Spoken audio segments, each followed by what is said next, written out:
Moi, je m'appelle Mathéo. Bonjour, je m'appelle Nolan. On est en 6e SECPA. On a ramassé du bois flotté dans la Gironde et là on est en train de le brosser pour faire comment on appelle ça? Une arche. Une arche, voilà. Et on a fait des sculptures avec du plastique contre la pollution pour que ça s'arrête parce que c'est un peu, enfin c'est pas bien la pollution dans la nature.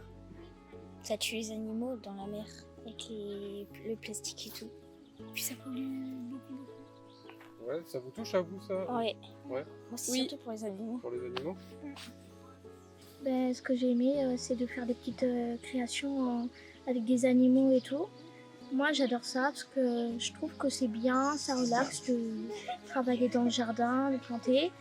Qu'est-ce que ça vous a appris sur la pollution et l'écologie? Eh bien, il faut pas jeter le plastique dans la mer, partout, hein, parce que ça pollue. C'est beaucoup trop Ouais. de pollution dans la nature Il y a trop de trucs qui sont jetés dans la mer. alors qu'on peut les recycler. C'est pas très bien de polluer la terre. C'est pas bon pour la terre, en fait c'est pas bon pour tout. La nature, les Les animaux, poissons. les insectes. Pour tout le monde. Donc dans un premier temps, nous avons ramassé tous ces déchets, nous les avons triés en fonction des matières naturelles et des matières artificielles.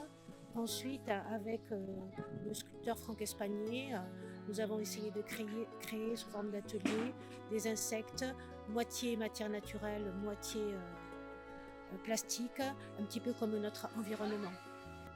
Et donc c'était le meilleur message à passer aux enfants que de les faire créer, animer et porter un jardin avec un titre tel que le jardin animé, qui lui va très très bien, parce que les enfants ont animé ce jardin, mais par leur créativité l'ont animé aussi. Voilà.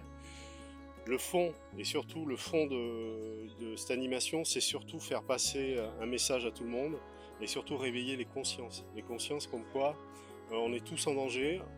On entend des belles phrases comme on mange l'équivalent d'une carte bancaire en plastique, on a tous du plastique dans les cerveaux, on a tous des maladies bizarres qui arrivent de partout. Moi j'ai pas besoin d'aller faire l'INRA pour comprendre où il est grand temps d'arrêter la gestion des déchets comme nous le faisons dans le monde. Il y a un gros problème d'éducation, c'est sûr, d'éducation. Il y a un gros problème de fermeté qui n'est pas respecté. Il n'y a pas de garde champêtre qui vous verbalise pour un papier, un plastique. Il n'y a pas de... Ce n'est pas sévère du tout. Il n'y a qu'un pays ou deux qui fait ça, la Suisse qui est connue pour ça.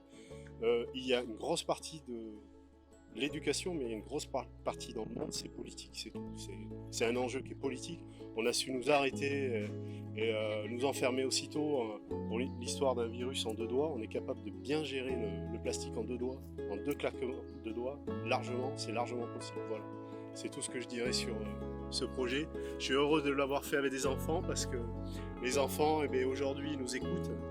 Et aujourd'hui, je sais que ces enfants seront, malheureusement, ces enfants seront les pansements de demain, malheureusement.